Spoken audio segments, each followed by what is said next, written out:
ঢাকা বিশ্ববিদ্যালয়ের দ্বিতীয় ক্যাম্পাস করলে ঢাকা বিশ্ববিদ্যালয়ে ট্রাফিক জ্যাম এবং অন্যান্য বিষয়গুলো বিবেচনায় এনে সেটি অদূর ভবিষ্যতে বিবেচনা আনা যায় কিনা সেই ব্যাপারে আমরা পর্যবেক্ষণ করে দেখব। গফরগাঁওতে একটি পূর্ণাঙ্গ বিশ্ববিদ্যালয় দেওয়াটা এই মুহূর্তে কতটা যুক্তিসঙ্গত সেই বিচারের দাবি আমি মাননীয় সংসদ সদস্যের উপর রেখে দিলাম। গফরগাঁও অত্যন্ত শিল্প সাহিত্য শিক্ষায় অত্যন্ত সমৃদ্ধ এলাকা। এই এলাকাটি এখন পিছিয়ে পড়েছে। এই এলাকায় যদি একটি বিজ্ঞান এবং প্রযুক্তি বিশ্ববিদ্যালয় স্থাপন করা যায়, এই সংসদকে প্রস্তাব করছি। গরমে আরাম নিয়ে হবে না হাহুতাশ, ঘুরলে পরে ওয়ালটন ফ্যান বাতাস আর বাতাস। ময়মনসিংহ 13টি উপজেলা, 11 জন মাননীয় সংসদ সদস্যের প্রায় 59 লক্ষ জনগণের অধিবাসী, তার মধ্যে নিয়ারলি 22 ইয়ার্স ওল্ড যারা ইউনিভার্সিটিগুলিতে যায়।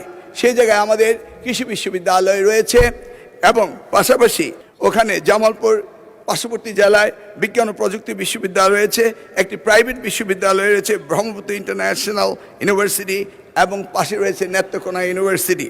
গফরগাঁও থেকে ময়মনসিংহের দূরত্ব মাত্র 52 কিলোমিটার। অপরদিকে 30 সালে একটি কবি নজরুল ইসলাম বিশ্ববিদ্যালয় রয়েছে গফরগাঁও থেকে, সেই বিশ্ববিদ্যালয়টির দূরত্ব মাত্র 20 কিলোমিটার। আমরা যদি এই জিওগ্রাফিক লোকেশন এবং ডেমোগ্রাফিক লোকেশনকে সঠিকভাবে পর্যালোচনা করি তাহলে আপাতত এই গফরগাঁওতে একটি পূর্ণাঙ্গ বিশ্ববিদ্যালয় দেওয়াটা এই মুহূর্তে কতটা যুক্তিসঙ্গত সেই বিচারের দাবি আমি মাননীয় সংসদ সদস্যের উপর রেখে দিলাম, কারণ ওনার পার্শ্ববর্তী এলাকাগুলিতে রয়েছে। তিনি এটাও বলেছেন যে ঢাকা এবং ময়মনসিংহের মধ্যবর্তী স্থানে এবং খুব উল্লেখযোগ্যভাবে কমিউনিকেশন ওনার খুব ভালো ঢাকার সাথে। সেক্ষেত্রে তিনি আবার পুনর্বিবেচনা করতে পারেন যে তিনি কি সত্যিকার বিশ্ববিদ্যালয় স্থাপনের কথা বলবেন না কোনো কারিগরি প্রতিষ্ঠানের কথা বলবেন। আমি জাহাঙ্গীর আলম সাহেব মাননীয় সংসদ সদস্য ঢাকা, তিনি যে প্রস্তাবটি করেছেন, অন্যান্য উন্নত বিশ্বে অনেক বিশ্ববিদ্যালয় বিভিন্ন রকম ক্যাম্পাস থেকে থাকে।